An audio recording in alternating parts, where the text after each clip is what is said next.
주시옵소서. 오늘 주의 말씀, 여리고가 무너지고 믿음의 가정 라합의 집은 세워졌습니다. 이 말씀대로 우리에게도 역사하여 주시옵소서. 예수 그리스도 이름으로 기도합니다. 아멘. 일곱 번째 날이 되었습니다. 이날 새벽에도 여호수아하고 이스라엘 사람들은 부지런히 일찍 일어나가지고 여리고성을 돌 준비를 했습니다. 자, 여러분, 전과 같은 방식으로 7번을 돌았다 그랬어요.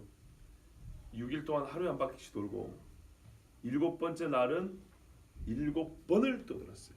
그러면 지난 6일 돈 거보다 이날 돈 게 훨씬 더 많죠. 몸이 매우 피곤했을 거다. 그렇죠? 시간은 얼마나 걸렸을까요? 새벽에 일찍이 일어날 이유가 있죠. 그동안에 돌아보니까 이게 한 바퀴 도는데 대충 시간이 얼마 쉬어야 되는지 안단 말이죠. 7바퀴를 돌려면 하루 종일 돌아야 돼. 하루 종일. 그리고 하루 종일 돈다는 말은 이 모습을 보는 여리고 사람들은 엄청 피곤했을 거예요.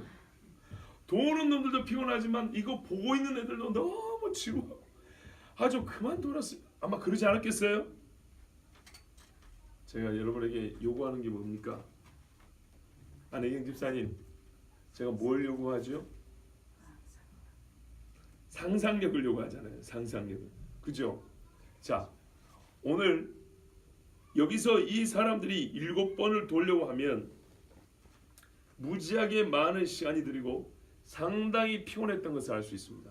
그런데 전과 같이 똑같이 돌았다고 했습니다.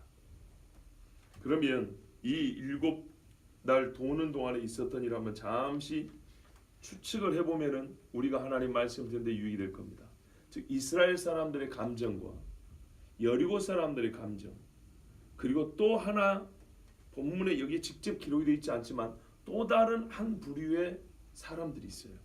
이 세 부류의 사람들의 7일 동안의 감정을 한번 생각해 보면 우리가 하나님 말씀을 이끌 뿐만 아니라 우리 신앙생활에 큰 유익이 있을 겁니다. 첫 번째는 이런 보시는 대로 이스라엘 사람들입니다. 이스라엘 사람들이 7일 동안 돌 때 아무 불평과 불만이 없었다 그랬습니다. 이거는 다 아는 이야기죠. 여러분, 성경에 보면 이와 유사한 일들이 있습니다. 간절히 바라지만 하나님이 속히 주지 아니하시고 시간을 두고 견뎌라라고 말씀하신 경우가 있습니다. 이와 아주 유사한 경우가 어디냐면 열왕기상 18장에 보면 엘리야가 3년 6개월 동안 기근을 선포한 후에 이스라엘 땅에 비 한 방울 내리지 않습니다. 그런 다음에 다시 하나님께 구하여 비를 구하는데 천하의 엘리야가 죽은 자를 살렸어도 비 한 방울 구하는 데는 어떻게 하냐면 산 꼭대기에 올라와서 하나님 앞에요 간절히 구했다 그랬습니다. 그때 그 옆에 종이 있었는데 이 종이 엘리야의 명을 받고 바다 쪽을 향하여 보고 옵니다. 가서 보고 오고 보고 옵니다. 그런데 몇 번을 가서 보고 와도 구름 하나 생기지 않는 거예요. 그때 엘리야가 뭐라 하는지 아십니까? 7번까지 다시 가라 그럽니다. 7번째 갔을 때 이 종이 보고 온 것은 손바닥만한 구름이 바다에서 피어오르나이다 그랬어요. 이 손바닥만한 구름을 보자 엘리야는 다 됐다 하고 뭐라 하냐면 가서 아왕이 이르기를 이스라엘 평지를 달려가는데 곧 폭우가 쏟아질 것이니 당신의 마차가 물에 잠길 거예요. 부지런히 지금부터 출발하라 그런 거예요. 또 유사한 일이 하나 있습니다. 오늘 본문이 길기 때문에 짤막짤막하게 말씀을 강의하겠습니다. 또 7번까지 하라 라고 명령을 받았을 때 불같이 화를 냈던 사람이 있죠. 그렇죠. 나아만이죠. 나아만이 나병을 걸려가지고 나병에 걸리면 왕이고 뭐고 아무것도 못합니다. 그런데요, 이 사람이 요단강에 가서 7번까지 몸을 담그라는 엘리사의 말을 듣습니다. 기분 나빠서 돌아가 버리려고 그랬죠. 그때 오히려 지혜로운 종들이 가르쳐줍니다. 이스라엘 온 것도 포로 잡힌 계집종이 말해줬고 요단강에 들어가려 하는 것도 그 호위병사로 따라오는 친구들이 말해줘가지고 말이죠. 그래서 7번 요단강에 몸이 들어갔다가 나왔다 한 다음에 어떻게 됐습니까? 깨끗하게 됐죠. 자, 이와 같이 하나님께서 7번은 꼭 숫자 7이 갖고 있는 어떤 영적인 의미를 말하기 전에 우리에게 우리 인간에 있어서 인내의 최대치를 하나님께서 테스트해보는 수라고도 볼 수 있습니다.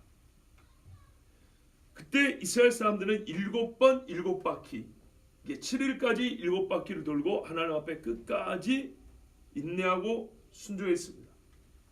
여러분, 이때 아까 말씀드린 대로 여리고 사람들은 뭘 생각했을까요?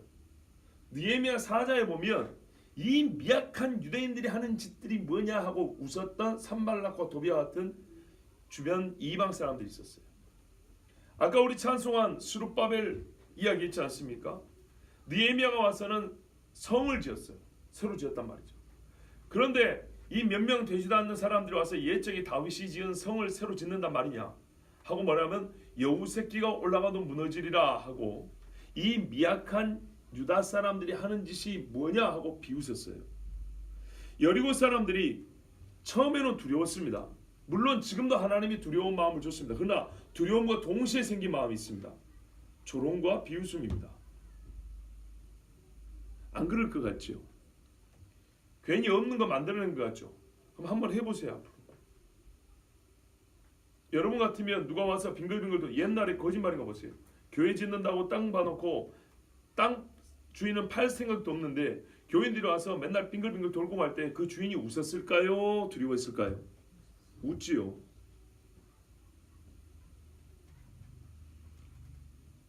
그런데요, 이 사람들이 웃었던 것은 그들이 갑자기 망할 일에 전혀 대비하지 못하게 만드는 하나님의 올무와도 같습니다.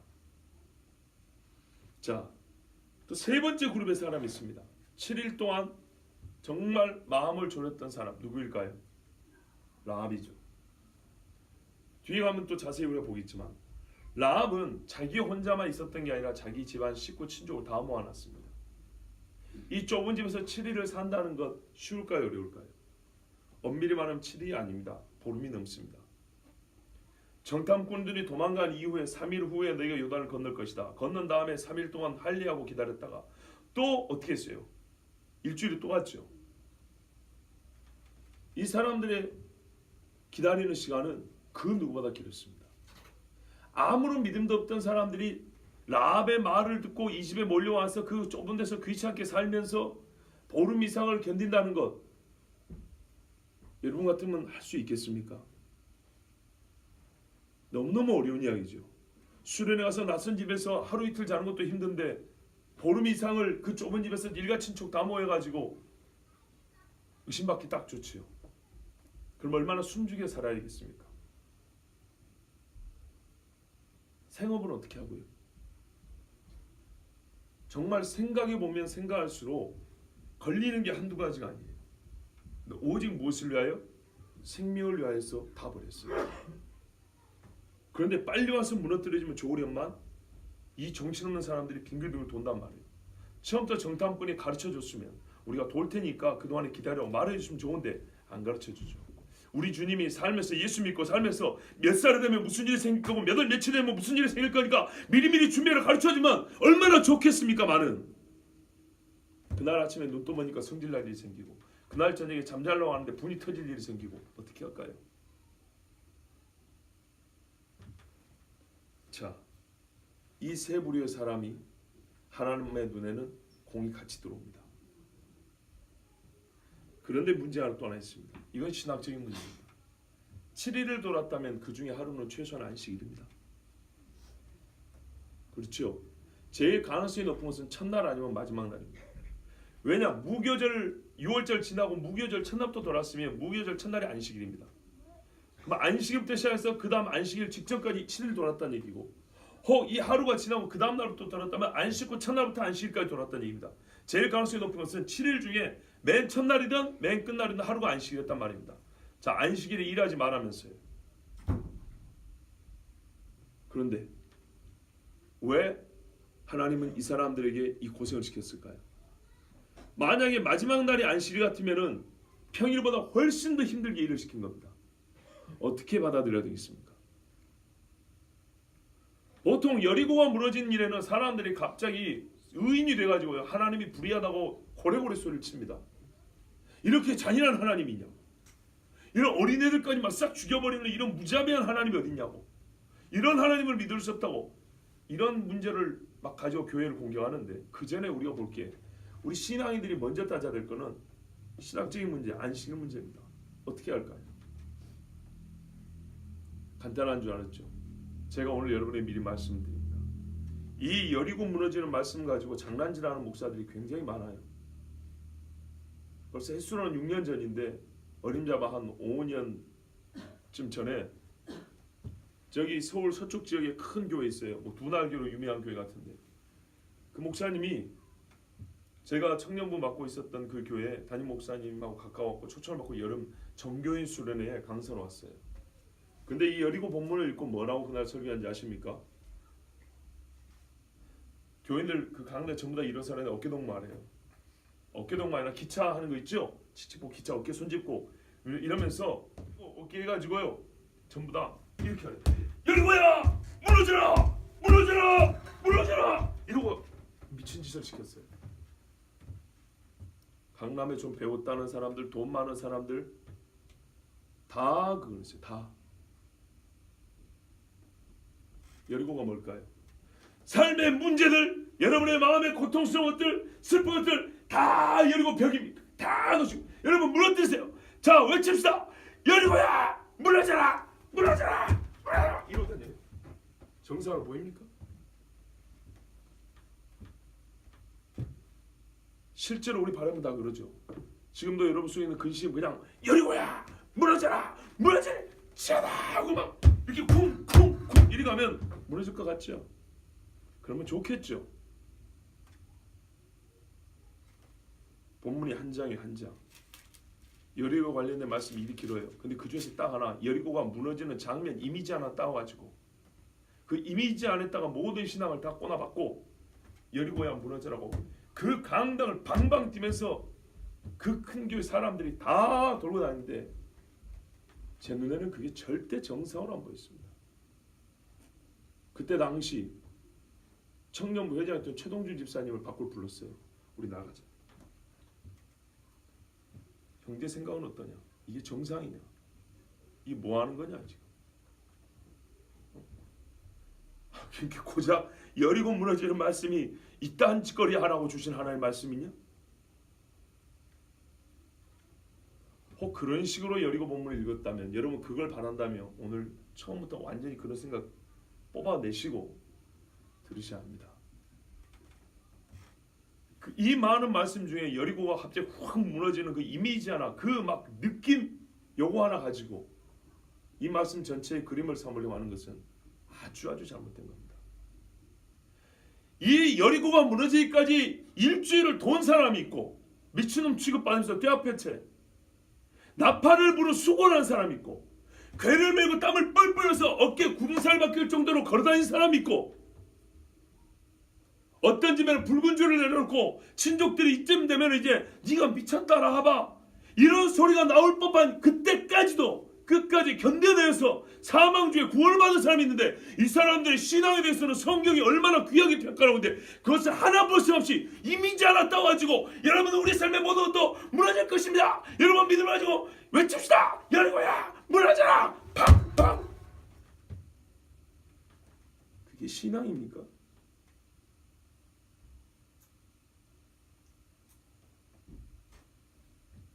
악인들은 하나님이 심판을 준비하기 있을 동안에 하나님을 우습게 생각한다고 합니다. 옛날에 영국에 호울주교라는 사람은 그랬어요. 이 7일 동안 악인들은 하나님을 점점 우습게 여기기 시작했을 것이다. 그러나 갑자기 바벨론이 요한계시록 18장 바벨론이 며칠에 멸망한다고요? 단 하루 중에 1시간 1시간을 3번 반복해 옵니다. 갑자기 엎어버립니다. 하나님 큰 산처럼 바다에 던져버린다고 그랬어요. 여리고는 그렇게 무너졌습니다. 그동안의 바벨론에는요 큰 음녀는 금장 안에 있는 성도들의 피에 취해 있었다고 그랬어요. 취해 있는 동안에 하나님이 자기들을 멸할 것이라고 경고를 했지만 전혀 듣지 않냐고 생각도 못하고 오히려 하나님이 그걸 우습게 알았어요.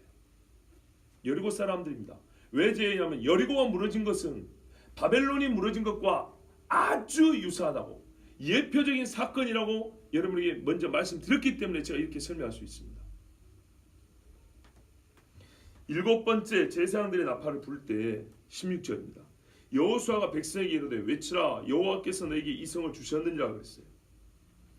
여리고를 도는 내내 나팔을 불었겠지만 새로 돌기 시작할 때마다 새롭게 나팔을 불었을 겁니다. 그래서 몇 번째 바퀴인지 알았을 거란 말이죠. 그런데 이 일곱 번째 제사장들이 나팔을 불 때는 불기 시작했을 때가 아니라 이제 불어서 일곱 바퀴는 돌긴 돌아야 될 거 아닙니까? 자 보세요. 나팔을 언제 부냐? 정말 오늘 여러분 이러면 안 되는데요.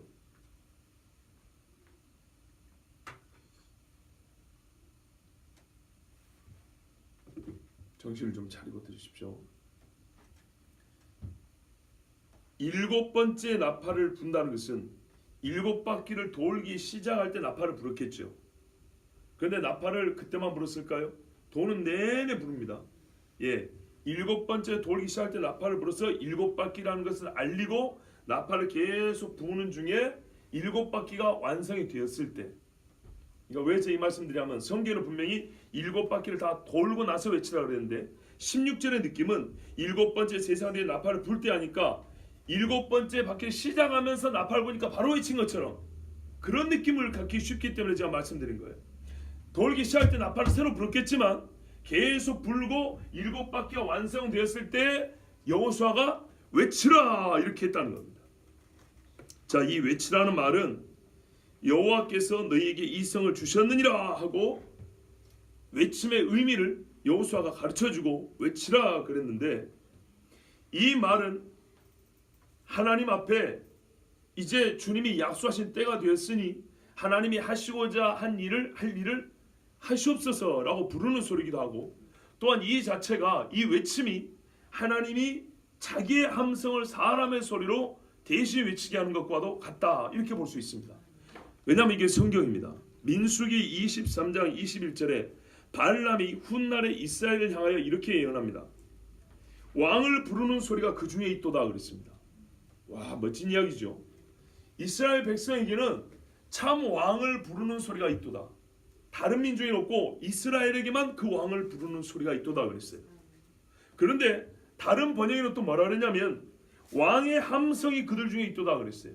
이 말이 어떻게 번역이 되냐? 두 가지로 번역이 되는데, 하나는 이스라엘의 함성은 왕을 부르는 함성이요, 그리고 왕의 함성은 다른 민족에 있지 않고 이스라엘에게만 주어졌다는 거예요. 이렇게 이스라엘을 외칠 때는 그들이 왕을 부르는 소리도 하면서 왕이신 하나님이 이스라엘을 설통하여 자기 함성을 외친다. 이렇게 거짓 선지자 발람도 이렇게 예언을 해놨어요. 그러니까 그 말씀이 바로 오늘 이 소리입니다. 외치라 그런 겁니다. 그러면은 이 사람들이 발람의 예언이지만은 민수기에 기록된 이 함성의 의미를 이스라엘 사람이 알았을까요? 몰랐을까요? 알죠. 더구나 여호수아가 있는데, 여호수아가 우리 지난주인가는 그랬잖아요. 그 함성 소리를 타고 하나님이 가신다 그랬잖아요. 자 보십시오. 천사장의 나팔과 하나님의 나팔과 천사장의 호령 소리로 우리 주님께서 백마와 그 탄자로 오신다 그랬습니다. 그때 수많은 원수들을 우리 주님이 그 입에서 나오는 이한 검으로 찔러 죽이시고 보복하시는 날이 곧 이른다고 분명히 말씀했습니다. 그날의 전쟁을 오늘 우리가 보는 것과 같습니다. 그 전쟁의 양상이 똑같습니다. 그리고 순식간에 멸한다 그랬습니다. 17절에 이 성에 있는 것은 다 여호와께 바치라 그랬습니다. 우리가 많이 들으신 대로 헤렘 그럽니다. 바쳐진 것이라는 뜻인데요, 이 말은 크게 두 가지 의미인데 우리 하나를 주로 듣고 있어요. 하나님께 바쳐진 것, 근데 하나는 저주받은 것이라는 뜻이 있습니다. 어떤 의미에서 바쳐졌는지 하면은 바쳐졌다는, 바쳐짐이라는 말 안에가 두 가지 뜻이 있어요. 하나는 하나님 앞에 거룩하게 드려지기 위해서 구별된 의미에서 바쳐진 것이라는 뜻이 있고, 하나는 하나님이 저주하여 멸하기로 작정하여 떼어놓은 것으로서 바쳐있다는 뜻이 있는 거예요. 아시겠죠? 그러면 이 섬기기 위하여 하나님께 거룩하게 드리기 위하여 바쳐진 것은 우리의 복이 될 것이고, 심판으로 멸하기 위해서 떼어놓고 바쳐진 것은 저주가 되겠죠. 자, 이 성과 그 가운데 있는 모든 것을 여호와께 온전히 바치라. 이 말씀은 어떤 의미의 헤렘일까요? 온전히 다 하나님 앞에 저주받은 것들이니라 이런 말이에요. 그러나 반면에 기생 라합과 그 집에 있는 자들은 모두를 살려주라. 거꾸로 말하면 이 사람들은 하나님 앞에 거룩히 성별된 자로서 바쳐진 자들인 거예요. 손대지 말아요. 이것도 저것도 손대면 안 돼요. 아시겠죠? 하나님께 바쳐진 거는 거룩히 여김을 받는 것은 손대면 그 자체로 거룩한 걸 손댔기 때문에 죽은 것이고, 저주받는 것을 손대면 내가 같이 거기 저주에 동참했기 때문에 죽임을 당하는 겁니다. 그래서 어느 것도 손대면 안 됩니다. 그러니까 어느 것도 사람의 자기 것을 취하면 안 된다 이 말입니다. 이는 우리가 보낸 사자들을 그가 숨겨주었습니다. 자, 그러면 여리고성은 하나님께 저주받은 것으로 헤렘이고, 기생 라합과 좀 있으면 금과 은으로 된 것들, 철로 된 것들은 하나님께 거룩히 바쳐진 의미로서 헤렘이라 이렇게 됐단 말이에요. 자, 이 둘은 하나님이 정하신 것이기 때문에, 바쳐진 것이 저있기 때문에 사람이 이것들을 함부로 취하거나 자기 것으로 삼으면 안 되겠죠. 자기 마음대로 하면 안 돼요. 그런데 특별히 기생이고 여리고 사람인데 왜 이 여자는 하나님께 거룩히 바쳐지는 헤렘이 되었을까요? 그 이유가 나와 있죠. 이는 우리가 보낸 사자들을 그가 숨겨주었습니다 그랬어요. 와, 여러분, 두 사람이 여리고로 들어갔을 때 그들의 일은 무엇이죠? 정탐하러 갔죠. 그래서 우리가 그 사람들을 뭐라고 부릅니까? 정탐꾼이라고 부르죠. 근데 지금 뭐라 그래요 본문에? 사자들이랍니다. 여기서 우리가 아주 중요한 것을 배울 수 있습니다. 사자는 뭐하러 갑니까? 메시지를 전하러 가는 겁니다. 왕의 말을 대신 전하러 가는 사람이 사자입니다. 그러면 정탐꾼으로 갔던 이 두 사람은 이 여리고 성이 어떤 성인가를 보고 여호수아에게만 고한 것이 아니라 이 성 사람들에게 어떤 의미예요? 당신들이 죽을 거라고, 이스라엘이 문 앞에 왔다라는 것을 메시지를 전해주는 사람이었다 이런 뜻입니다. 그래서 라합이 두려워는 하였지만 살방도는 알지 못했죠. 중요한 사실입니다. 라합이 이 두 사람을 만나지 않았다면 이스라엘이 옛적에 하나님의 기적으로 살아온 것을 듣기는 들어서 두렵긴 하는데, 문제는 이 두려움을 어떻게 해소할 거냐 말이죠. 마취약을 먹고 해소되는 게 아니라 구원의 방도를 알아야 되지 않겠습니까? 근데 그 구원의 방도는 누가 가르쳐줬을까요? 바로 이 두 사람이 가르쳐줬거든요. 그래서 이들의 사명이 사자의 사명. 그 중에 하나님이 고린도성에도 보면 바울에게 이 성중에 내 백성이 많도다 그랬거든요. 바울은 생각지도 못했죠.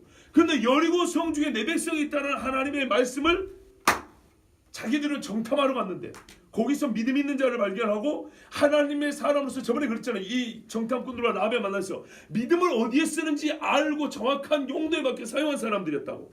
그래서 하나님의 사자들로서 라합에게 구원 얻을 길을 가르쳐줬습니다. 여러분, 비슷한 예가 있습니다. 사도 바울이 로마법에나 세상법으로는 죄인으로 빌립보 감옥에 들어갔으나, 그쵸? 죄수의 신분이었으나 바울이 찬양하고 노래하고 옥문이 터질 때 바울은 그 순간 어떤 사명을 감당한 겁니까? 하나님의 사자의 사명을 감당한 거죠. 라합에게는 이 두 사람이 사자였던 겁니다. 사자. 그래서 라합은 이 두 사람을 사자에 맞게 대접한 겁니다. 보세요. 정탐꾼으로 왔으나 정탐꾼으로 대접했으면 고발해야 되겠죠. 그러나 하나님이 나에게 구원을 가르치는 소식을 전하는 사자였기 때문에 이 사자들을 숨겨준 겁니다. 자, 우리가 이 이야기에 대해서 성경에서는 히브리서에 보면 이렇게 말씀하고 있습니다. 믿음으로 기생 라합은 정탐꾼을 평안히 영접하였으므로 순종치 아니한 자와 함께 멸망치 아니하였도다. 그러면 나머지 여리고 사람들은 순종치 아니하여서 멸망했다는 겁니다. 그럼 순종치 아니한다는 말은 뭔가 명령이 있어야 되지 않겠습니까? 무엇이 명령인가요? 여리고 사람들이 하나님을 두려워하지 않았습니까? 두려워 안 했습니다. 여리고가 두려워한 것은 현상이었습니다. 죽을까 하는 현상이었지 하나님을 두려워한 건 아닙니다. 아시겠죠? 이 차이를 기억해야 됩니다. 예수님과 함께 있었던 사람 중에 예수님이 행한 기적을 보고 그 현상을 보고 두려워하는 사람은 많았습니다. 이건 위기의 바람과 바다도 두려워하는 거 아니, 말을 듣는 거 하면서 그 순간 두려워하긴 했지만 진짜로 예수님이 누군지 알고 두려워한 사람은 거의 없었습니다. 그렇다면 기생 라합은 믿음으로 보세요. 믿음으로 기생 라합은 순종치 아니한 자와 멸망치 아니했기 때문에 믿음으로 기생 라합은 뭐 했다고요? 순종했다는 겁니다. 즉 출애굽하고 광야를 지나오고 홍해를 건넜던 이스라엘을 보면 그것을 듣고 보는 사람들은 무엇을 했는지 안단 말이에요. 왜? 하나님께서 출애굽시킬 때 이스라엘 사람이 그랬거든요. 내가 너희를 제사장 나라 되게 한다 그랬거든요. 이 출애굽을 통해서 여호와가 하나님인 줄 알게 한다 그랬거든요. 그 백성들이 봤으면 그거를 알아야 되는 것이고 알았다면 어떻게 해야 될까요? 이스라엘 사람 되기를 원해야 되겠죠. 불순종입니다. 여리고의 불순종. 야고보서에는 믿음을 가르치는 야고보서 이렇게 말합니다. 또 이와 같이 기생 라합이 사자를 접대하여 다른 길로 나가게 할 때에 행함으로 의롭다 하심을 받은 것이 아니냐 하면서 이 라합은 정탐꾼을 곧 하나님의 사자로 접대하였으므로 다른 길로 가겠다 이렇게 말합니다. 정탐꾼으로 알고 정탐꾼으로 되어 있다면 고발을 했을 것이지만 왜? 지금 당장 살아야 되니까. 그러나 진짜로 하나님의 백성으로 살고자 했기 때문에 정탐꾼으로 보지 않고 나에게 구원의 길을 가르쳐주신 사자로 여기서 다른 길로 가게 해줬다. 그때 하나님은 마치 아브라함이 이삭을 바칠 때처럼 그래 네 행함이고 네 믿음을 증명한다고 인정해줬다는 얘기입니다. 그래서 여러분 여리고를 무너뜨리는 이 헤렘에 대하여 많은 사람들은 하나님이 잔인하고 하나님은 너무 잔악무도한 신이다. 우리가 그런 신을 섬길 수 없다고 말하는데 우린 여기에 대한 답을 얻을 수 있습니다. 이에 대해서 막 두꺼운 책들도 꽤 많은데요. 오늘 뭐 그 문제를 다 논할 건 아닙니다. 딱 한 가지입니다. 성경은 이렇게 설명합니다. 여리고 사람들은 그 최소한 40년의 이야기를 듣고도 하나님께 순종하기를 원하지 않냐고 오히려 성문을 걸어 잠그고 버텨보겠다고 싸워보겠다고 했던 사람인 것을 보여줍니다. 하나님께서는 가나안을 이스라엘 사람에 주실 때 아브라함에게 약속할 때 창세기 15장에 뭐라 그러냐면 네 자손은 사드만에 이 땅으로 돌아오리니 이는 아모리 족속의 죄악이 아직 관영치 아니함이다 그랬어요. 아직까지는 아모리 족속의 죄가 다 차지 아니하여서 주지 않는다 그랬어요. 400년이 지나면 너에게 약속의 때가 되면 그때는 아모리 족속의 죄가 가득가득 차서 가나안 땅을 내가 멸하는데 아무런 지체할 이유가 없다. 이렇게 말씀을 한 겁니다. 무슨 이유 때문에 멸했다고요? 죄 때문이라는 겁니다. 이스라엘 사람이 나중에 죄 때문에 멸망을 당합니다. 그러므로 하나님이 뭐랄까 인종주의자 내지는 뭐 인종차별주의자, 뭐 인종 대학살을 동기를 막 불러일으키는 이런 식으로 하나님을 설명하면 안 되는 것입니다. 이스라엘 사람이라 할지라도 나중에 불순종했을 때 하나님이 가차없이 쳤어요. 그리고 우리가 최후 심판에 대하여 불만이 없다면 세상 사람들이 하나님이 이 작은 심판에 대해 불만을 가지는데 동조하면 안 됩니다. 신명기 20장 16절에서 18절을 보면 또 하나님이 이 사람들을 왜 진멸하는지 그 이유를 가르쳐줍니다. 너희가 가나안 족속과 브리스 족속과 헷 족속, 아모리 족속, 히위 족속, 여부스 족속을 네가 진멸하되 내 하나님 여호와께서 너희에게 명령하신 대로 하라. 이는 그들이 그 신들에게 행하는 모든 가증한 일을 너희에게 가르쳐 본받게 하여 너희가 너희 하나님 여호와께 범죄하게 할까 함이라 그랬어요. 이 사람들은 나중에 분명히 이스라엘 사람들을 범죄하겠습니다. 여러분 다 아시죠? 예. 자, 한마디로 가나안 족속에 대해서 하나님이 심판하신 것이 이들의 멸절입니다. 이 똑같은 사건을 이 사건을 경험한 다른 사람들, 이스라엘 광야 2세대들은 하나님의 의로우심에 대해 질문하지 않았어요. 라합은 왜 우리가 죽어야 되냐고 불만을 가진 게 아니라 살려달라고 외쳤어요. 그런데 그 시대에 살지 않은 우리는 하나님 앞에 윤리적인 의문을 제기한다니까요. 사람 목숨을 파리 목숨처럼 취급하는 이 시대를 사는 주제에 하나님이 이렇게 잔인할 수가 있냐고. 그런데 당대를 살았던 이 주변 사람들은 그런 문제를 제기하지 않았어요. 오히려 그 주변 사람들은 도리 어떻게 했습니까? 떨었어요. 윤리적 의문을 하나님께 제기한 게 아니라 이런 하나님이구나, 우리가 하나님 앞에 무릎을 꿇어야겠구나 하고 무릎 꿇은 사람들이 좀 있으면 나와요. 누굽니까? 기브온 족속들입니다. 그러니 제발 21세기 똑똑하고 야무딱진 사람들 이 머리로 우리 이성으로 세상 사람 하는 말에 또 막 귀 가볍게 막 듣고 그러게 하나님 너무 심한 거야 이런 생각 하지 마세요. 그거는 이 피바람이 나는 누가 그러던가요? 이런 걸 말하죠. 피칠감이라 그럴까요? 성경이 피로 범벅이 된 이 한 장을 보고 당대 사람들은요 그런 생각하지도 않았어요. 18절을 보십시오. 너희는 온전히 바치고 그 바친 것 중에서 어떤 것이 취하여 너희가 이스라엘 진영으로 바치는 것이 되게 하여 고통을 당하게 되지 아니하도록 오직 너희는 그 바친 물건에 손대지 말라. 자, 이게 아까 설명했던 헤렘입니다. 헤렘의 두 번째 뭐라고요? 저주받은 것이에요. 저주받은 것은 하나님이 싹 끌어모아가지고 하나님이 제거를 합니다. 사람은 손 못 댑니다. 하나님이 싹 제거할 때 너희가 그 저주받은 것을 손대지 마라 이 말입니다. 만약에 롯이 소돔과 고모라가 멸망할 때 거기 붙어있으면 어떻게 될까요? 같이 타져 죽죠. 나오라 이 말이죠. 손대지 마라. 이 여리고는 하나님이 가나안 족속 전체들에게 하나님이 본보기로 보여주신 것이고 가장 악한 성으로 하나님이 판단하여 첫 번째로 무너지고 완전히 하나님이 취하인 것이기 때문에 너희가 이 중에서 무엇인가 뭐 아깝다든지 뭐 살려보겠다든지 이딴 식으로 생겨서 손 하나 대면 그 저주가 이스라엘 전체에 똑같이 미칠 것이다. 너의 거룩이 여리고로 간 게 아니라 여리고의 저주가 너에게 올 것이다. 여호수아 이렇게 경고를 했어요. 거짓말인가요? 아간이 저지른 죄를 보세요. 어떻게 됐는가. 그래서 기도의 때가 있는 거예요. 소돔과 고모라 멸망할 때 롯이 주제에 거기서 하나님 소돔을 구하여 주시옵소서. 제가 소돔을 사랑합니다고 그날 저녁에 도망 안 가고 외치면 하나님이 살려줬을까요? 아닙니다. 우리 막 영화 같은데 보면 드라마 같은 막 감상적으로 막 눈물 나는데 보면 막 뭐든지 눈물이 다 될 것 같죠. 안 될 때가 있어요. 심판의 결정이 나버리면 그때는 안 돼요. 하나님의 심판에 던져진 것, 저주받은 것, 그것을 취하여 함께 저주받은 자가 되지 말라고 하나님이 경고했습니다. 이 경고에 같은 강도로 반대의 말씀도 있습니다. 레위기 27장 마지막에 보면 똑같이 헤렘을 가르쳐줍니다.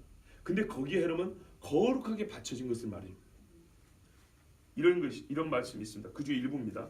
어떤 사람이 자기 소유 중에서 오직 여호와께 온전히 바친 모든 것은, 이건 어떻게 해요? 저주의 의미가 아닙니다. 하나님 제가 이걸 하나님께 바치겠습니다 딱 정해놨잖아요. 그죠? 이거는 그럼 어떻게 될까요? 절대로 자기 개인적인 용도나 다른 용도로 쓰면 안 됩니다. 이건 깨끗하게 구별되겠다가 하나님께 완전히 드려야 됩니다. 손대면 죽습니다.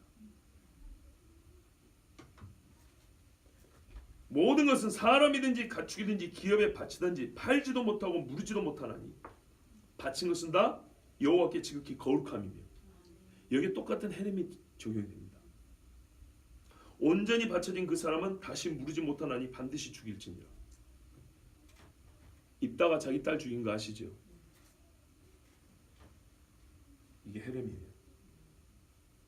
하나님 앞에 내가 바치겠다고, 완전히 바치겠다고 한 것, 이거 무르지도 못하고 손도 못 대요. 하나님이 저주하겠다고 한 것 내가 손대가지고 구할 수 있다거나 내가 다른 길로 이렇게 좀 하나님의 계획을 좀 틀 수 있다거나, 이 생각은 완전히 어리석은 생각이에요.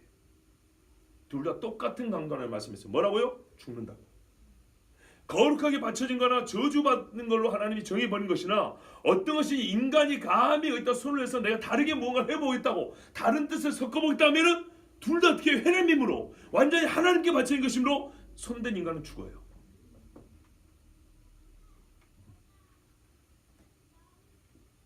은금과 동철 기구들은 다 여호와께 구별될 것이니, 그러니까는요 여리고를 완전히 저주받는 것으로 무너뜨린 헤렘이나, 이제 보세요, 은금 동철을 하나님께 거룩히 바쳐진 것으로 헤렘이죠, 그죠?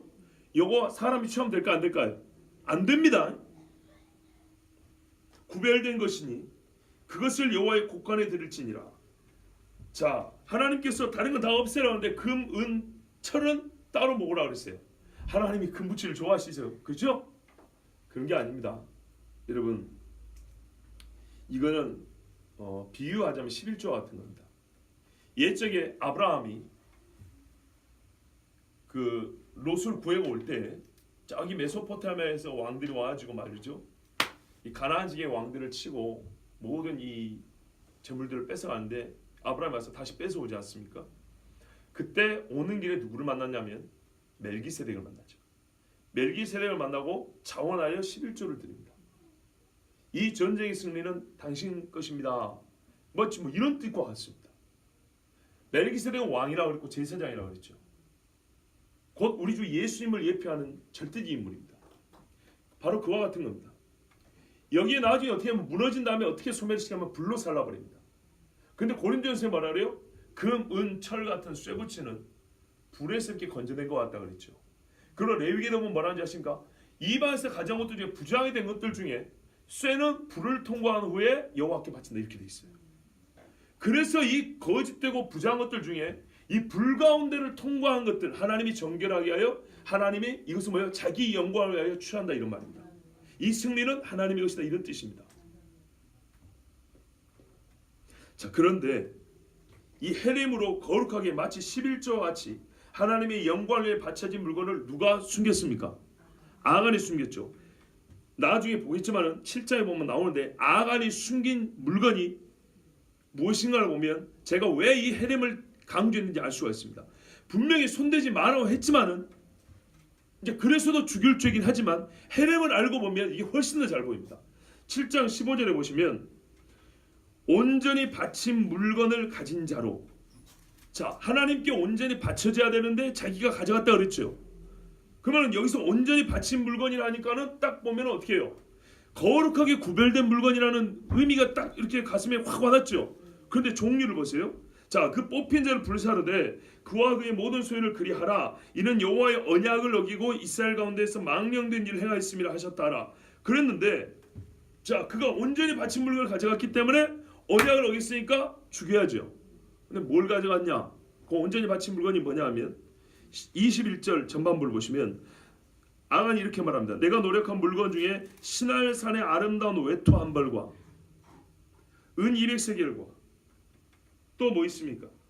무게가 50세겔 되는 금덩이 하나 그랬죠. 은과 금은 거룩하게 구별된 것이죠. 이해가 되시죠? 15절에 보세요. 하나님이 온전히 바친 물건 중에 도둑질한 놈이 있다고 그랬어요. 온전히 바친 물건. 그러니까 이 온전히 바친 물건이 하나님께서 여호수아를 통해서 은금 철은 내게 돌리라 그랬잖아요. 그러면 은금 철을 훔쳐간 놈이 있다 이 말 아니겠습니까? 그 실제로 아간이 훔쳐간 목록을 보니까 은하고 금을 가져갔지 않습니까? 맞죠? 근데 시날산의 외투 한 벌은 뭐예요? 이건 뭡니까? 이건 하나님 앞에 거룩히 바쳐진 겁니까? 아니면 저주받아 불태워야 될 겁니까? 저주받아 불태워야 된 거죠. 자, 그러니까 이제 이해가 되시죠? 아간이 가져간 것은 헤렘의 양편에 속한 것들을 다 취한 거예요. 저주받는 걸 손대면 니도 저주받아 죽는다 그랬고 하나님 앞에 거룩한 걸 취하면 네가 하나님 걸 도둑질했으니까 죽는다 그랬거든요. 그래서 제가 아까 레위기도 읽어준 거예요. 하나님 앞에 레위기 보면 헤렘 중에 거룩히 바쳐진 것도 그거를 무른다거나 딴짓을 하면 죽는다 그랬고, 그렇죠? 그리고 이 저주받은 헤렘 여리고는 같이 망하지 않으면 손대지 말라 그랬거든요. 근데 이 둘 다 사람은 손대면 죽는다 그랬는데 여리고 성이 멸할 때 아간은 두 가지 다 손을 내버린 거라고요. 그러니까 반드시 죽고요. 그러므로 이스라엘 사람은 아간이 범한 죄 중에 특별히 어떤 죄? 시나이산의 외투 한 벌을 손댄 저주받는 것을 손댄 죄 때문에 여호수아의 말 그대로 너희가 이 저주받는 것을 손대면 그 저주가 이스라엘 진영에 미칠까 두려워하노라 그랬죠. 그러니까 이 사람들이 이제는 조그만 뭡니까? 아이성도 못 이기는 거예요. 이제. 강조하는 이유를 잘 보셔야 됩니다. 무교절 7일 동안에 하나님 앞에서 순종하여 돌았단 말이에요. 누룩을 제한다고 돌았단 말이죠. 누룩을 재고 깨끗하게 된 백성들이 누룩을 제하였는데 더 큰 죄를 저지른 거예요. 하나님 앞에 바쳐진 것을 도둑질해버렸다 이 말입니다. 엊그저께 들은 솔로몬 이야기 기억나시죠? 이에 백성은 이제 그거는 나중에 이제 발견된 일이고, 자 이제 말씀을 또 계속 보겠습니다. 이제 여호수아의 말을 듣고 이 백성을 외치고 제사장들은 나팔을 불매 백성이 나팔 소리를 들을 때 크게 소리지르 외쳤다 그랬어요. 신앙이죠. 이거는 기도며 믿음이죠. 이제 크게 외쳤어요. 하나님 귀 안 먹었죠? 안 먹었으니까 뭐하라 그래요? 외치라고.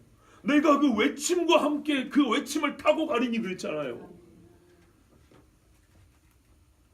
정말로 제일 듣기 아름다운 소리는 뭐냐면요, 성도들의 기도와 찬양 소리인데요. 진짜 합창단들 있지 않습니까? 수백 명의 합창단이 노래를 부르면 그 중에는 음치도 있을 거고 성악가도 있지 않겠습니까? 그런데 그 모이는 사람들의 목소리보다 아름다운 소리가 없어요. 정말로. 사람들이 다 크게 막 하나님을 찬송하면 얼마나 멋질까 한번 생각해 보세요. 여러분, 우리도 한번 상상을 해보세요. 우리 몇십 명이지만 잘하고 못하고를 떠나서 어떤 사람은 본래 성량이 좀 큰 사람, 저 같은 사람 좀 크죠. 본래 어떤 사람은 좀 작은 사람도 있어요. 그렇지만 각자가 최선을 다해서 노래를 이렇게 찬송을 부른다 할 때 그 모습을 여러분이 직접 이렇게 다 마주본다고 봐보세요. 얼마나 멋질까. 진짜 멋져요. 제가 이렇게 앞을 보고 찬양하면 뒤에서 들려오는 소리 있지 않습니까? 뒤에서 들려오는 소리도요, 뒤통수를 빵빵 때리는 소리가 있어요. 약한 소리는 오지도 않고 정말 하나님 앞에 멋지게 부르는 소리는요, 그 소리가 빵빵, 이 스피커 빵빵 밀듯이, 그러면 앞에 찬양하는 저도 얼마나 막 힘이 나고 기분이 좋은지 몰라요. 하나님 앞에 외침이 있는 교회, 그렇게 되어야겠습니다. 그렇게 이제 막 외칠 때 하나님은요, 훗날 미가서를 통해서도 이렇게 말씀하신 적이 있어요. 미가 2장에 보시면 우리 하나님이 뭐라 그랬냐면, 미가 2장 12절에서 13절에 야곱아, 내가 정령이 너희 무리를 다 모으며 내가 정령이 이스라엘의 남은 자를 모으고 그들을 한 초소에 두기를 보스라 양떼 같게 하며 초장의 양떼 같게 하리니 그랬습니다. 자, 우리 한번 찾아보겠습니다. 미가 2장 12절에서 13절. 자, 미가 2장 12절에서 13절 같이 읽겠습니다. 시작. 야곱아, 내가 정령이 너희 무리를 다 모으며 내가 정령이 이스라엘의 남은 자를 모으고 그들을 한 초소에 두기를 보스라 양떼 같게 하며 초장의 양떼 같게 하리니 그들의 인수가 많으므로 소리가 크게 들릴 것이며 길을 여는 자가 그들의 앞서 올라가고 그들은 달려서 성문에 이르러서는 그리로 쫓아나갈 것이며 그들의 왕이 앞서 행하며 여호와께서 선두로 행하시리라. 아멘. 저는 개역 성경으로 읽었기 때문에 여러분과 좀 다릅니다. 맨 끝부분에 보면 그들의 왕이 앞서 행하며 여호와께서 선두로 행하신다 그랬습니다. 그러니까 이렇게 외칠 때 하나님께서 선두로 가셔가지고 여리고성을 무너뜨렸다, 이런 말씀입니다. 자, 여리고성이 무너질 때 아까 이 여리고 사람들이 구경하고 있었다면 성 위에 많은 사람이 있었겠죠. 일주일 내내 도는 이스라엘 사람들 보고 조롱하는 사람들이 있었을 거고 신기해서 보는 사람들이 있었을 것이고, 이 많은 사람들이 성이 무너질 때 한꺼번에 무너진 겁니다. 그런데 성경에 이와 유사한 일이 또 한 가지 있습니다. 이스라엘 북왕국 이스라엘에 아합이라는 왕이 있었어요. 아시죠? 근데 이 아합이 하나님 앞에 많은 죄를 졌지만 그래도 하나님이 이스라엘이기 때문에 기회를 주고 도와주고 살려준 적이 여러 번 있었어요. 아합은 아주 못된 왕인데 하나님 앞에 은혜를 많이 받은 왕이에요. 성경 읽어보면 그래요. 한 번은 아람하고 전쟁을 났는데 베나다시가 와가지고 이스라엘을 쳤습니다.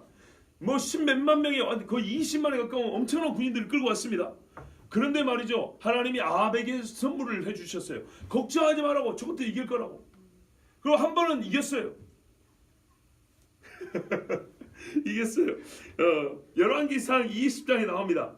뭐라 하냐면은 여호와는 산의 신이요 골짜기의 신, 즉 평지의 신은 아니기 때문에 예전에는 산에서 전지수 우리가 졌다, 이제는 평지로 끌어내자, 그러면 우리 신이 이길 거다, 막 이래가지고 군대를 끌고 왔거든요. 근데 하나님이 또 선지자를 통해서 말씀했어요. 걱정하지 말라고, 저것들 내가 다 쓸어버린다고. 아합한테도 이렇게 도와줬어요. 그래가지고 하루아침에 10만 명을 죽여버렸어요. 아람 군대를. 그 남은 놈들이 도망가는데, 도망가다 어디에 갔을까요? 아벡이라는 성으로 들어갔어요.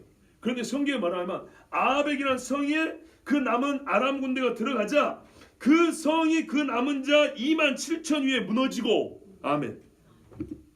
이래서 다 죽여버렸어요. 아벡이라는 성에 들어가서 살 거라고 아람 군대가 들어왔는데 그 성에 들어가자마자 문 딱 잠그니까 동안에 든 쥐로 해놓고 하나님이 성을 무너뜨려 버린 거예요. 그런데 이 경우는 방향이 반대죠. 여리고는 밖으로 무너졌기 때문에 타고 올라갔고요. 아합은 어떻게 했다는 거예요? 이 전성이 밖으로 간 것도 없이 전부 다 안으로 무너졌다는 거예요. 그래서 2만 7천이 다 죽었다는 얘기입니다.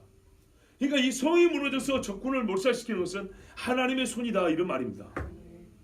그러니 미가서에 나중에 훗날 미가 선지자 하는 말이 그들의 왕이 앞서 행하며 여호와께서 선두로 행하신다, 그 성문을 타고 선두로 행하신다, 이렇게 고백을 한 것입니다.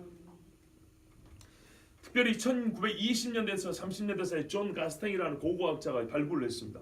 실제로 발굴해보니까 여리고는 크게 몇 가지 특징이 있습니다. 성이 이중벽인데 저번에 말씀드린 대로 밖으로 무너졌고요. 그 중에 한 모퉁이가 무너지지 않았습니다. 누구 집일까요? 라합 집입니다. 거기 안 무너졌습니다. 그리고 곡식을 많이 저장해 놨는데 일반 전쟁과는 달리 곡식을 훔쳐간 흔적이 전혀 없으며 불타기만 했더라. 창고에 든 곡식 가득가득 다 불탔고 거기에는 어떤 무슨 생존의 흔적 없이 완전 소멸을 작정한 그런 전쟁이었다는 것이 드러났다고 벌써 거의 90년 전에 존 가스탱이라는 학자가 발굴했습니다. 그렇게 발표를 했습니다. 자, 21절 보십시오. 그 성 안에 있는 모든 것을 완전히 바치되 완전히 진멸하여서 남녀노소와 소와 양과 나귀를 칼날로 멸하라 그랬습니다. 여러분, 이때 이스라엘 사람들이 이스라엘 사람이 받은 명령은 뭐냐면요, 칼을 든 사람은 무조건 와서 다 쳐 죽이라 이 말입니다. 제가 정말 놀라운 말씀을 읽은 적이 있습니다. 예레미야 48장에 보면은 하나님께서 모압에 대한 심판이 나오는데 48장 10절에 이렇게 말합니다. 여호와의 일을 태만히 하는 자는 저주를 받을 것이요 자기 칼을 금하여 피를 흘리지 아니하는 자도 저주를 당할 것이다. 무슨 말이냐면 심판할 때 심판의 도구로 쓰임을 받는 자가 알량한 자비심을 베푼답시고 칼을 놀리기를 게을리한다. 그러면 네가 죽을 것이다, 이런 말입니다. 하나님이 심판을 작정할 때는 미안합니다만 우리의 감정과 좀 다를 수 있지만은 어쩔 수 없어요. 기회 주어질 때 믿어야죠. 사람을 안 죽이면 하나님이 오히려 저주를 해버린답니다. 금송아지 숭배했을 때 아시죠? 그대로 뒀으면 어떻게 됐을까요? 그런데 하나님께서 모세를 통해 하신 말씀이 여호와의 편의 선자가 누구냐 했을 때 레위인 3,000명이 아니 레위인들이 여기 있다고 자기를 드러냈다고 했어요. 칼을 차라. 진 이 끝에서 저 끝을 다니면서 네 아비와 어미와 친족과 형제를 다 쳐 죽여라. 우상 숭배는 다 쳐 죽이라. 그날 죽은 자가 3,000명입니다. 이날 레위인이 여호와께 헌신하게 되었으므로, 헌신한 말이 처음 나옵니다. 그래서 제가 이 말씀을 알고 난 이후부터 헌신 예배가 너무 가볍게 보이는 거예요. 성경에 처음 나온 헌신이 뭔데요? 여호와를 경배하고 오직 주님만을 섬기해서 마태복음이나 마가복음에 있는 것 같이 아비나 어미나 아내나 자식이나 나보다 더 사랑하는 자는 나에게 합당치 않냐고. 성경이 이렇게 일관성이 있을 수가 있어요. 같은 말씀. 그때 하나님이 레위를 보고 어쨌다고요? 제사장으로 삼았다고 했어요. 너희는 나에게 거룩하고 구별된 사람이라 하나님이 그걸 보고 취하였다고 했어요. 여기 있는 짐승들을 왜 죽였을까요? 짐승은 사람이 가장 귀하게 쓸 때는 제사 제물로 쓸 때입니다. 먹고 마시기 위해서 음식으로 쓸 때도 있지만은 성경에서 짐승이 미안하지만은 사람보다는 좀 작은 가치로 만들어진 게 짐승 아니겠습니까? 그런데 이 짐승이 그 존재 가치를 최대치로 하여 쓰임을 받을 때는 자기보다 상위 피조물이라고 할 수 있는 인간의 죄 사함을 위하여 제물로 바쳐질 때 짐승은 가장 귀하게 쓰여진 겁니다. 그런데 말입니다. 이 짐승들이 그대로 놓아져 있다면 아마 이 짐승들은 이스라엘 사람들이 죄진 데 쓸 가능성이 큽니다. 왜냐하면 나중에 그 사울 왕이 전쟁할 때마다 핏째 짐승들 먹었다 그랬죠. 즉 자기들의 노력한 그리고 성취감과 승리에 도취해가지고 그걸 어떻게 표현을 할 때 사람들은 짐승이나 자기가 얻은 어떤 그 전리품들 가지고 그 성취감을 표현을 합니다. 그래서 정복자들이 어떻게 해요? 피정복민 여자들로 유린하는 거 아니에요. 더 이상의 설명이 필요가 없지요. 하나님은 그걸 금하셨습니다. 아말렉을 치라고 할 때는 마찬가지입니다. 아말렉 사람들은 이스라엘을 죽이려고 진멸하려 했던 사람들입니다. 그 원수를 갚되 그 짐승까지 다 죽이라고 그랬습니다. 그 짐승들은 이미 아말렉 사람들을 통하여 이방 신들에게 바쳐진 것과 같기 때문에 그 짐승은 멸하라 이런 것입니다. 또한 역시나 그 짐승을 통하여 이스라엘 사람들은 아말렉이 하던 짓 또는 여리고 사람들이 하던 짓을 그대로 흉내낼 가능성이 크므로 여러분 같으면 그러지 않겠어요? 내가 키우는 짐승하고 내가 꽁으로 전쟁에서 얻은 짐승을 어떻게 취급하시겠어요? 똑같이 거룩한 우리로 놓고 또 하나 문제예요. 그 짐승은 하나님께 제물로 바칠 위험을 하나님께서 미연에 방지하는 거예요. 하나님 분명히 헤레미를 했는데 그걸 하나님께 갖다 그 피를 바친다. 이거는 가당치 않은 일입니다. 자, 그래서 하나님께서 죽이라 했고요. 여호수아가 정탐한 두 사람의 특별히 명령을 내립니다.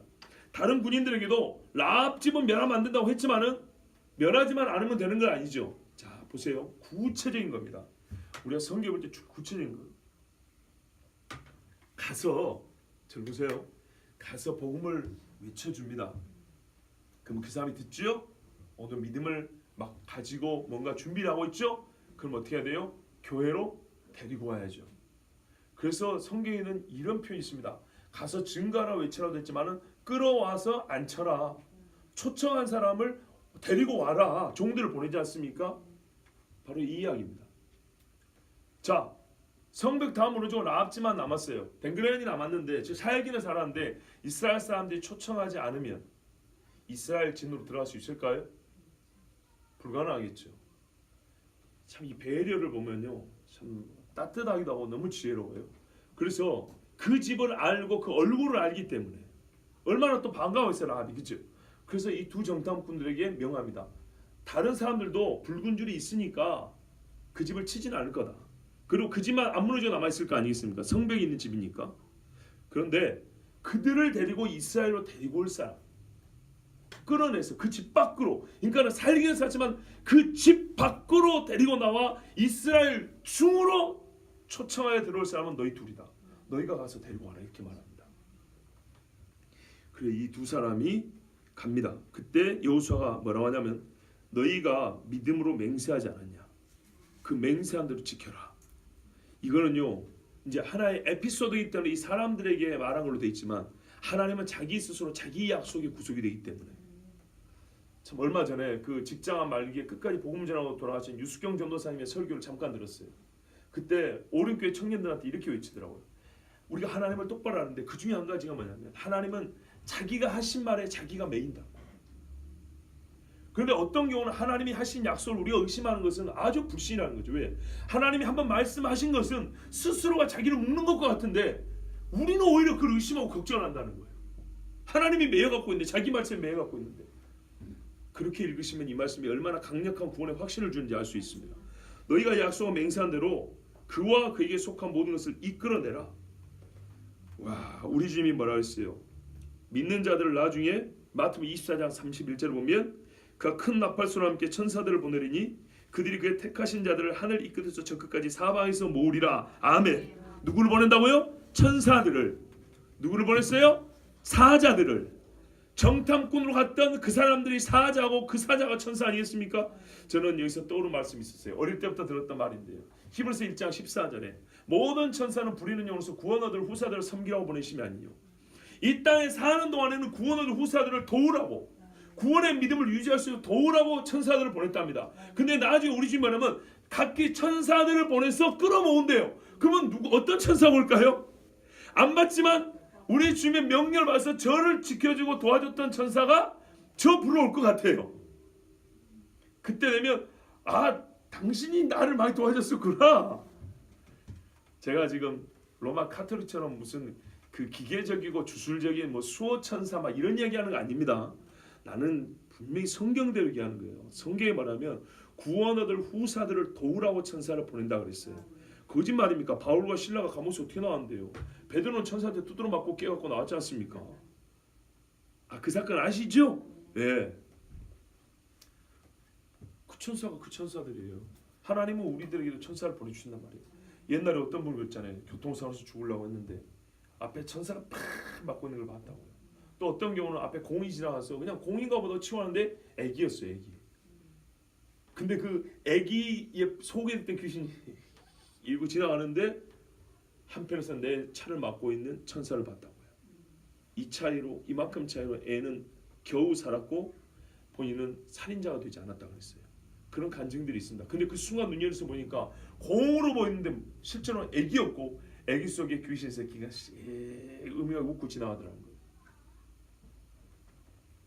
기가 막히죠. 사고 많은 곳, 분명히 사고 많은 곳이라서 조심하는데 희한하게 거기서 또 사고 나고 또 사고 나고요. 제가 지금 귀신론을 얘기하는 게 아니라 영적인 세계를 절대 무시하지 말라는 겁니다. 그런데 하나님 분명히 뭐라 하냐면 천사들을 통해서 구원받을 사람들은 구원받을 상속자들 보호하시고 섬긴다 그랬어요. 그들을 돕는다 그랬어요. 그리고 뭐라면 천사 한 사람의 나팔이 아니라 천사들을 보내서 모은다 그랬어요. 그러면 그 천사가 어떤 천사들이겠냐 이 말이죠. 천사는 전지한 존재가 아닙니다. 전능한 존재가 아니에요. 하나의 피조물입니다. 그렇다면 하나님께서 어떤 천사라도 누구에게라도 보낼 수 있다고 할 때 이왕이면 나를 아는 천사를 보내는 것이 더 낫지 않겠습니까? 자, 여기서 우리 한 가지 볼 게 있습니다. 이스라엘 사람들이 7일 동안 여리고성을 돌면서 그들은 무엇을 봤을까요?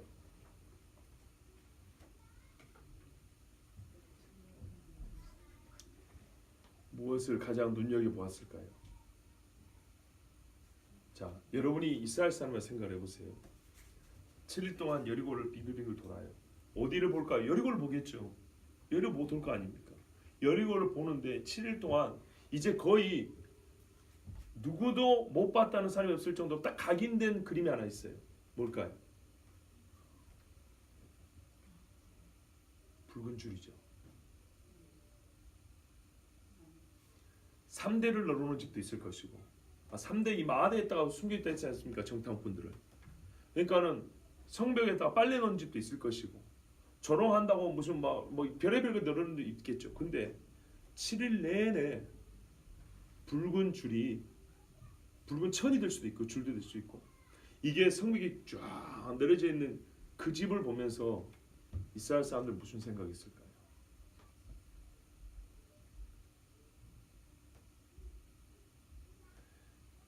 정말 여리고 앞에 즉 가나안 땅에 들어와서 하나님이 보호하지 않으면 내가 죽어요. 여기서 물러설 데 없어요. 뒤에 강이니까 갈 데도 없는데 우리는 첫 전쟁부터 강무 물을 등지고 마지막 전쟁처럼 싸우러 지금 돌고 있지 않습니까?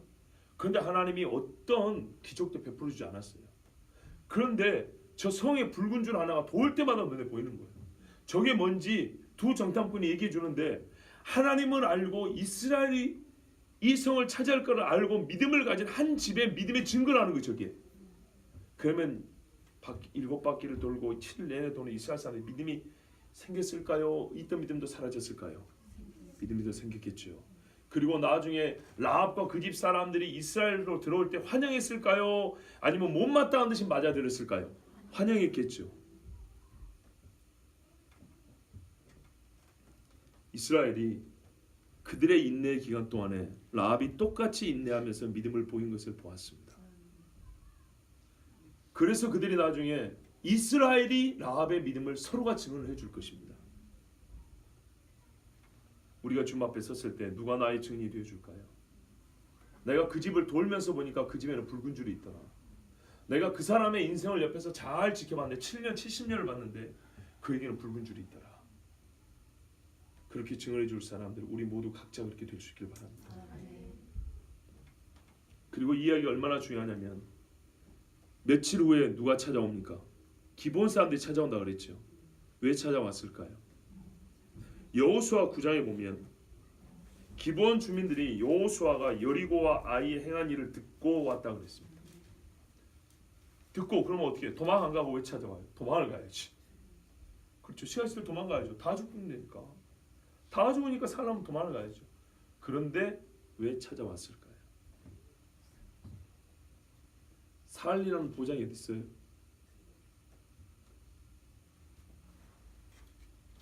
여리고에 관한 이야기 때 라합 이야기 들었을까 안 들었을까요? 무슨 말인지 아시겠죠?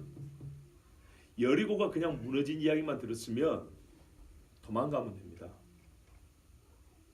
그런데 여리고가 어떻게 무너진 것만 들은 게 아니라 그 중에 한 집이 살았다는 얘기를 들었죠. 그 집이 이 여호수아가 장군으로 있는 이스라엘에게 어떻게 연합됐는지 그 이야기를 들었겠죠. 그래서 기본 사람들은 도망을 가는 것이 아니라 진짜 살 길은 우리가 이스라엘에 속하는 거다 하고 약간의 연기를 하긴 했지만 이거 굉장히 중요한 이야기입니다. 그들은 이스라엘과 함께 있기를 거해서 스스로 자기 성문을 열고 나왔어요. 그래서 순종치 아니하는 자들과 함께 멸망하지 아니하고 비록 그들의 종이 되었지만 엄밀히 말하면 이스라엘 중에 거하는 라합 집과 똑같은 집으로 살게 된 겁니다. 나중에 다윗이 이 기본 사람들을 얼마나 높여준지 아십니까? 정말 이 여리고 사건은 얼마나 중요하냐면 이 기본 사람들과 다음 주에 듣겠지만 성벽을 다시 쌓지 마라 그러죠. 저기 왕정시대 가면 성문짝 달던 사람 성문 다시 세우다가 자기 아들 잃은 사람 나와요. 이 여리고 이야기는 두고두고 이스라엘 역사가 회자됩니다. 무슨 말이냐? 여기에 이스라엘이 살고 주는 영적 원리가 다 들어있어요. 그리고 하나님 한 번 약속한 거 얼마나 철저하게 지키냐. 이 기본 주민을 여호수아가 비록 약간 속긴 했지만은 언약 안에 살려줬지요. 근데 나중에 사울이 왕이 되었을 때 기본 사람들을 많이 죽여버렸어요. 이스라엘 향한 나의 열심을 보라 하면서 약속을 깨고 기본 사람을 많이 죽였거든요. 그런데 그게 어림잡아 한 50년쯤 지난 다음에 다윗 당시, 오히려 의로운 다윗 당시에 하나님은 이 일을 해결할 때는 사울이 아니라 다윗이 가능하다고 아셨기 때문에 다윗 당시에 오히려 3년 동안 기근을 줬어요. 그래서 다윗이 물어봤어요. 이게 웬일입니까? 했더니 기본 사람의 피 때문이라고. 그들이 비록 너희에게 소가 왔긴 했지만 너희에게 붙어 살기를 원했고 접붙임 받기를 원했고 정말 라합처럼 살기를 원하여 너희에게 간구했을 때 너희가 살려준다 약속을 했지 않냐. 그런데 사울이 그들의 피를 냈다. 내가 약속을 했으면 이스라엘 사람을 똑같이 여겨준단 말이에요. 내가 기본 사람의 피라고 무시하는 줄 아느냐. 그대 피값 갚아라. 그래서 다윗이 사울 집안의 아들들을 7명이나 내주하고 피를 갚습니다. 그때 뭐라고 하는지 아십니까? 다윗이 얼마나 겸손하게 이 기본 사람들이 말하는지 아십니까? 내가 어찌하여 너희가 이스라엘과의 하나님께 축복의 기도를 올리겠느냐. 너희가 하나님 앞에 우리 죄를 용서해달라고 기도하지 않고 축복의 기도를 하지 않으면 우리가 축복을 못 받는다. 하나님 앞에 복을 못 받는다. 세상의 천하의 다윗 대왕이 기본 사람들 앞에 겸손하게 우리 이스라엘에서 축복을 해달라고 그랬다니까요. 우습게 보면 안 돼요. 기본 사람들이 어떻게 이게 왔다고요? 라합의 구원받은 이야기를 듣고 이스라엘과 살기 위해 이 사람들은 문을 열고 나온 사람들이었어요. 하나님 앞에 겸손히 나온 사람들 하나님 멸시치 아니하죠. 심령이 가난한 자는 천국이 저희 것이라고 그랬지 않습니까? 자, 그래서 정탐한 사람들이 들어와서 라합과 그의 부모와 그의 형제와 그에게 속한 모든 것을 이끌어냈습니다. 친족도 다 이끌어냈습니다. 야, 저는 여기서 노아의 믿음을 봅니다. 노아. 야, 여러분 이 사람들이 며칠 견뎠다 그러죠? 최소한 보름 이상입니다. 그런데 노아도요. 짐승들을 다 데리고 가족들을 데리고 와서 하나님의 문을 닫아버렸는데 홍수가 바로 났습니까? 아닙니다. 며칠 있다가 났죠? 7일입니다. 7일 있다가 홍수가 났습니다. 그러면 7일 내내 사람들이 그 방주 밖에서 얼마나 비웃었을까요? 여기도 7일이란 말이에요. 그리고 그 안에 있던 7일 동안 이 8식구는 얼마나 조마조마했겠습니까? 1세기에 내 노년에 고생한 게 이게 다 헛것이었단 말인가? 그런 의심이 생 수도 있겠죠. 그런데 이 8식구가 문을 열고 나오지 않았어요. 하나님이 그 엄청난 문짝을 닫았을 때 이거는 분명히 하나님이 징조로 주신 거기 때문에 끝까지 믿고 그 안에 있었어요. 라합이 그랬다 이 말입니다. 한 명도 나가지 않았어요. 여러분 믿음의 제가 진짜 이건 좀 노골적으로 말씀드릴게요. 우리 교회 안에 있으면 하나님의 주시는 은혜가 있고 구원의 말씀이 있고 나를 위해 기도해 주는 사람이 있고 그렇게 믿는다면 여러분 절대 나가지 마세요. 아니 뭐 여기는 암이 이렇게 약하면 스스로 자신 없는 분은 어쩔 수 없지만 노아의 방주 안에 들어가면 나가지 않는 법이에요. 라합집이 교회입니까? 라합집에 복귀가 있습니까? 라합집에 제사가 있습니까? 라합집에 선지가 있습니까? 라합집에 말씀이 있습니까? 기껏해야 라합 한 사람이 있는 것뿐이에요. 그렇지만 그 말을 듣고 그 일가 친척이나 친족까지 있다 그랬잖아요. 거기다 모여가지고 보름 이상을 기다리고 있는데 이 사람 중에 한 사람은 나가지 않았어요. 나가면 죽는 겁니다. 노아의 집과 같았습니다. 여러분 그리고 나서 이 사람들은 이스라엘 왔을 때 진영 밖에 두었다 그랬습니다. 왜일까요? 부정한 것들은 진 밖에서 7일간의 정결한 시간을 거쳐야 됩니다. 미리암이 모세를 정죄하고 핍박 말할까요? 막 욕하다가 문우병에 걸렸죠. 그때 막 기도를 했습니다. 하나님께 기도했을 때 하나님이 고쳐주는데 네 아비가 자식의 얼굴에 침을 뱉어도 7일간 부정하지 않겠느냐. 미리암 때문에 진 밖에 7을 두고 그래서 진이 7일 동안 움직이지를 못합니다. 이것도 아주 중요한 영적인 원리입니다. 우리 중에 한 사람이라도 원래 안에 있어야 되는 사람이 밖에 나와서 잠깐 부정하여 머물고 있는 동안은 이 진이 움직이지를 못합니다. 무슨 말씀이냐? 이게 뭐 항상 100% 그렇다는 게 아니라 우리가 어떤 원리를 배울 때 우리 중에 중요한 자리에 있는 분들은요 시험 당하고 내가 상처받았다고 교회 떠나가지고 그렇게 계시는 동안은 교회는 진전이 안 돼요. 멈춰 있을 수밖에 없어요. 저 죽을 것 같으면 내버리고 가는데 잠시 부정하여 그 부정을 없애는 기간, 나중에 하나님이 그 암송아지 재를 가지고 씻은 그 물로 씻고 들어오기까지는 진이 움직이지 못해 하세로 움직이지 못했어요. 7일 동안. 그러므로 하나님 앞에 특별히 영적으로 지도자의 위치에 있는 분들은 정말로 교회 안에서 어떤 일이 있어도 교회 안에서 하나님 앞에 해결해야 되고, 교회 안에서 기도하고 문제를 해결해야 되고, 서로 간에 화합하고 용서하고 뭐 싸우든 어쨌든 간에 교회 안에서 하나님 앞에 진짜 이 문제는 다 내놓고 해결해야 돼요. 그렇지 아니하고 그 부정을 가지고 있으면 어떻게 됩니까? 그러니까는 제일 중요한 건 부정이 있으면 안 돼요. 그 부정 때문에 못 나가는 거예요. 이 사람들에게는 본래 부정한 사람들이기 때문에 정결한 진에 들어오는 준비 기간이었고요.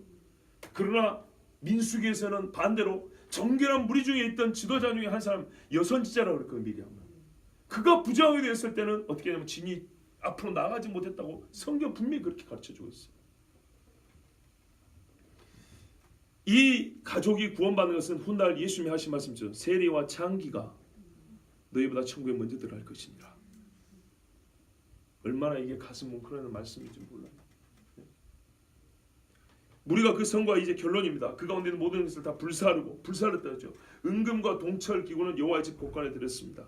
이 설명을 아까 했으니까요. 히브리서 7장 4절만 한 번 더 읽어드립니다. 이 사람이 얼마나 높은가 생각해보라. 조상 아브라함도 노량물 중 10분의 1을 그에게 주었느니라. 예, 하나님 앞에 10분의 1을 드린 것과 같습니다. 25절 보십시오. 여호수아가 기생 라합과 그의 아버지의 가족과 그에게 속한 모든 것을 살렸으므로 그가 오늘까지 이스라엘 중에 거주하였으니 이는 여호수아가 여리고를 정탐하려 보낸 사자들을 숨겼음이었더라. 아멘. 다시 한번 라합과 그의 가족이 구원받는 사건을 언급하는데 이 짧은 10절 어간에 라합집 이야기가 3번 반복된다는 거 아십니까? 그만큼 중요하다는 얘기입니다. 여리고가 무너진 일과 라합집이 구원받는 일이 계속 교차로 왔다 갔다 하면서 3번씩 반복이 됩니다. 얼마나 중요한 일인지 아시겠죠? 이게 얼마나 우리에게 하나님의 큰 메시지를, 하나님의 큰 음성을 담고 있는지를 우리가 그걸 알아야 됩니다. 믿음으로 노아는 아직 보지 못하는 일에 경고하심을 받아. 아까 노아에 의해서 한 번 더 할게요. 보지 못하는 일에 경고하심을 받아 경외함으로 방주를 했다. 믿음으로 라합은 아직 보지 못하는 일에 경고하심을 받아 어떻게 해요? 온 집안 식구를 모아서 그 집을 예비한 것과 같습니다. 이로 말미암아 세상을 정죄하고 믿음을 쫓는 의의 후수가 되었느니라. 그로 말미암아 라합과 그 집도 어떻게 해요? 믿음을 쫓는 의의 후수가 되었느니라. 아멘. 그래서 히브리서에 기록이 되어 있지 않았습니까? 무슨 말이냐 이 말은 라합을 이방 중에 구원받은 이방 여인으로 취급하면 안 된다는 얘기입니다. 이제부터 이스라엘 사람이에요. 이스라엘 사람.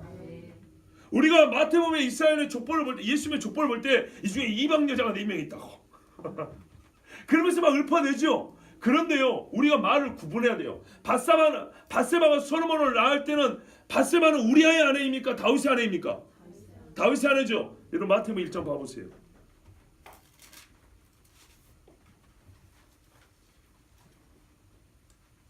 얼마나 개떡같이 번역을 해놨는가. 6절 보세요. 1장 6절 같이 읽습니다. 시작. 이새는 다윗 왕을 낳으니라. 다윗은 우리아의 아내에서 솔로몬을 낳고, 뭔 말이에요 이게 지금? 간토해갖고 낳은 게 솔로몬이에요? 간토에서 낳은 애는 죽었어요. 원문 어떻게 하면 우리아의 아내였던 밧세바 이렇게 돼 있어요. 그런데 번역을 이따구로 한 거라고요.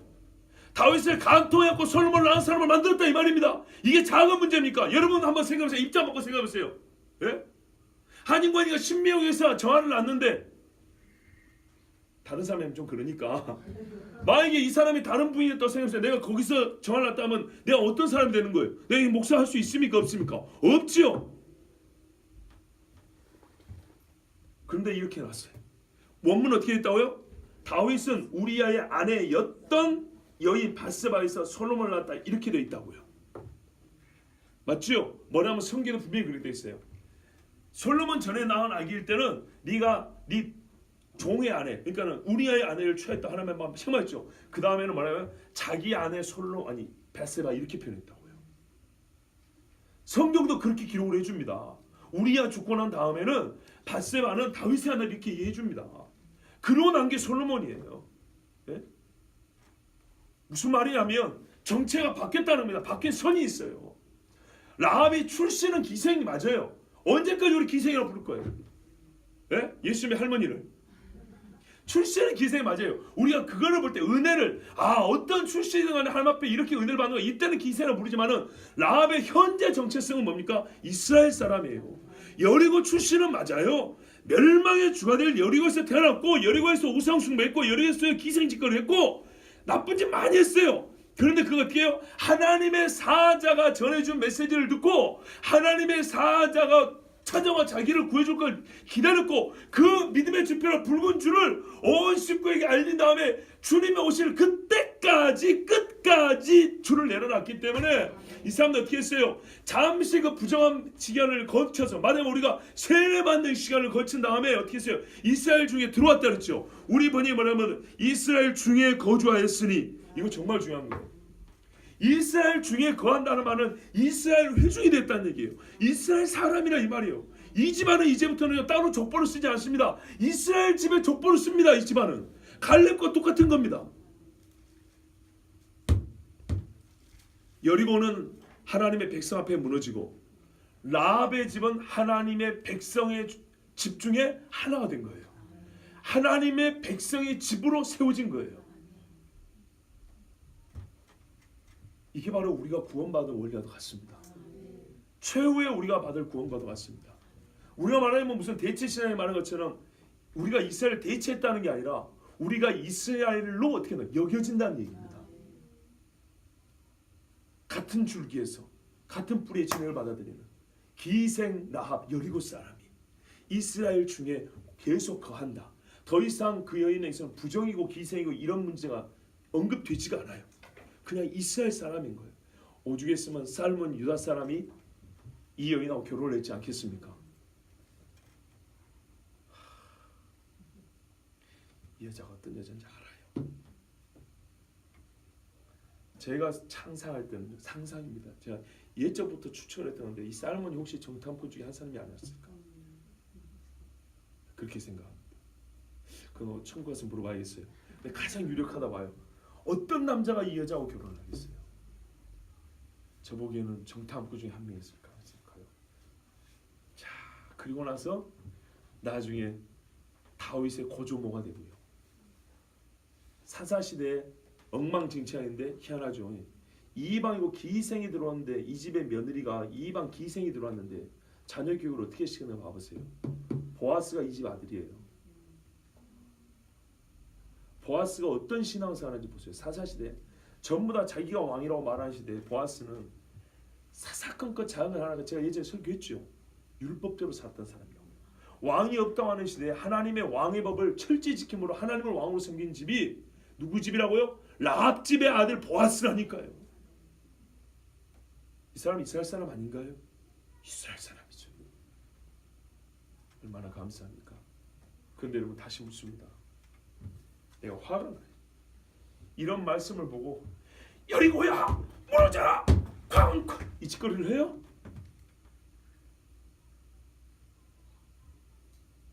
여러분 그러면 좋겠어요? 이게 우리 한국교회 실상이라는 겁니다. 기생 라합만 못해요.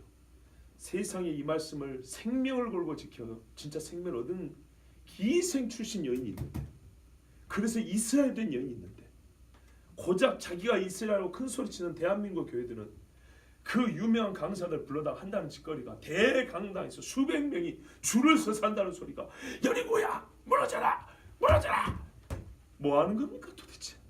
이게 대한민국 성도들의 영적 수준입니다. 이게 분통이 안 터지면 여러분 정상이 아니에요. 우리가 도대체 뭐에 분을 내야 됩니까? 사랑은 우리가 작년에 봤죠. 사랑은 불의를 참지 않는다 그랬어요. 예? 의와 함께 기뻐한다 그랬어요.